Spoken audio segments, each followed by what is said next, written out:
how many of you have had the opportunity to ask him, Mr. Prime Minister, what do you think about education? What do you think about this? What do you think about that? Why doesn't the Prime Minister have the guts to come and stand in front of 3,000 women and be questioned by them?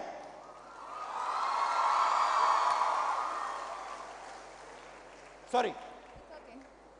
It has been said that the results in South India will determine or play a major role in selecting the ruling party this year. Sorry, the South India is going to play a major role. In selecting the ruling party this year. So, if you come to power, what do you plan to do for the South, that is us? I plan,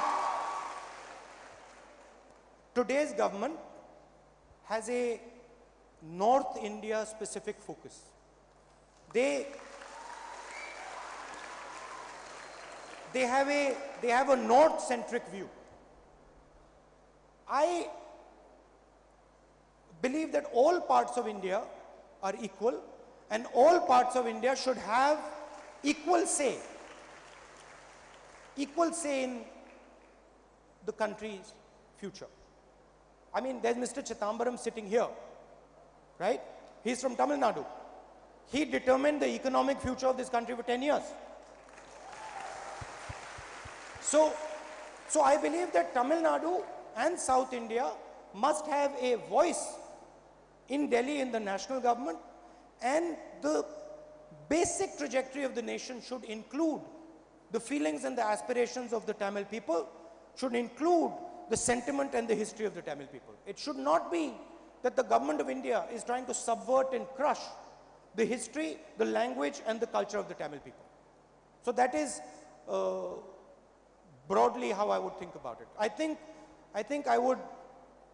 It's very important that in the government, people from Tamil Nadu have senior positions. Thank you, sir. Thank you. Can we have Kritika?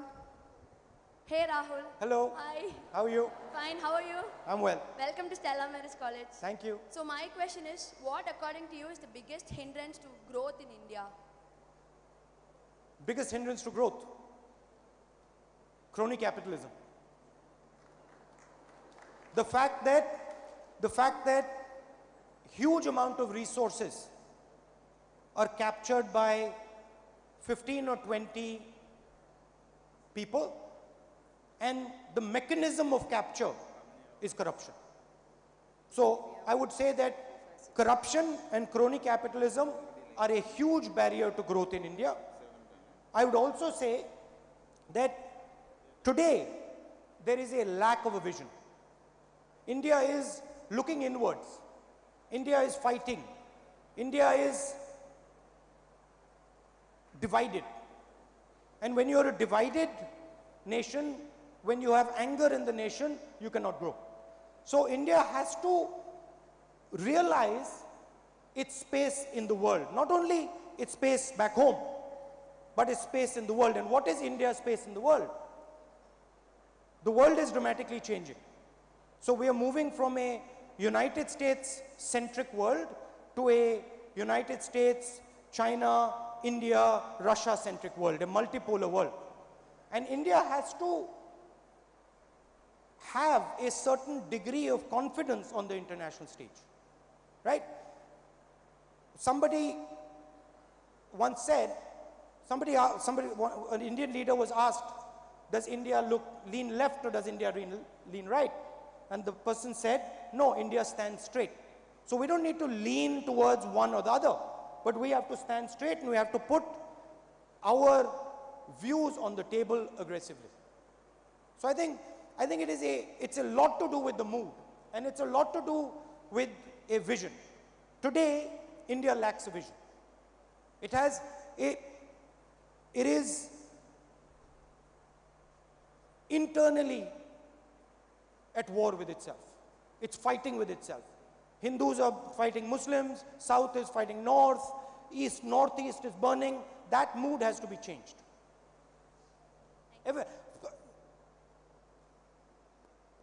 Everybody here and everybody in this country is India's asset.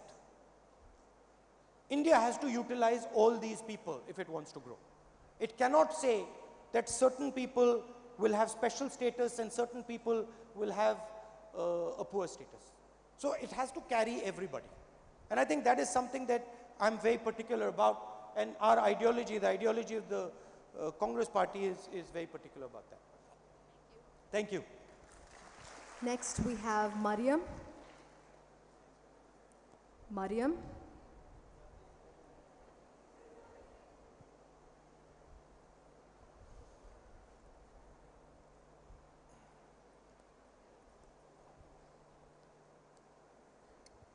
Good day, Rahulji. Good day. My question is about, recently there are a lot of terrorist attacks that are happening, and eliminating terrorist attacks is being a very important and paramount importance that is to be given. And my question is, if Congress party comes up, what will be the measures that will be taken? And do you think only fighting is going to be the resolution? I mean, when Pakistan did, we did it back. I mean, this is not going to be an end if it's going to be just a war. So what are the other resolutions that can be taken to resolve this? Well, I'll tell you my experience of Jammu and Kashmir, which is where the terrorism just took place. When we came to power in 2004, Jammu Kashmir was on fire. Okay, the policies of the Vajpayee government had basically set fire to Jammu and Kashmir. And we decided to fight terrorism strategically. So we did a number of things. Number one, we isolated Pakistan diplomatically. So we went to all our friends across the world and we said, listen, they are carrying out terrorism in our country, and that has to be condemned internationally and pressure has to be put on them. And we were very successful in putting dramatic pressure on Pakistan, which meant that Pakistan found it much more difficult to push terrorists into Kashmir, number one. Number two, we engaged with the population of Jammu and Kashmir. So we sent businesses into Jammu and Kashmir. I myself went with the top Indian business leaders to Jammu and Kashmir, spoke to young students like you, and said, listen, let us try and build a bridge, let us try and build businesses in Jammu and Kashmir and with Jammu and Kashmir youngsters in the rest of the country. That was quite successful. We ran government programs to do that. Udaan program was a very successful program. Thousands of kids got jobs. Then we had a financial strategy. So we decided that we were going to link women like you through self-help groups to the banking system. So we started linking Kashmiri women to the banks and started allowing them to open their little businesses. And the final thing we did is we did Panchayati Raj. So we had elections in the villages and in the small towns of Jammu and Kashmir, and we decentralized power to the people of Jammu and Kashmir. And very surprising thing happened. Between 2004 and 2012, we finished terrorism. There was no terrorism in Jammu and Kashmir in 2011, 12, 13. The number of deaths dramatically reduced because we had engaged with the people of Jammu and Kashmir and we had brought them on our side. Now, the moment Mr. Narendra Modi came to power, he made a huge, huge mistake.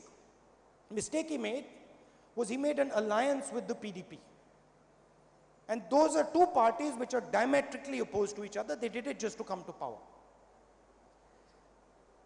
Today, Narendra Modi's policies are actually setting fire to Kashmir. And it is Narendra Modi's policies that are allowing Pakistan to carry out terrorist acts in India. The people of Kashmir have to be engaged with India, have to be brought on our side. They are our asset, right? Mr. Narendra Modi's policies pushes the people of Kashmir away. So you can't just fight terrorism with one-off gestures. You have to fight terrorism strategically. We understand very clearly that Pakistan is going to use every opportunity to carry out terrorism in India.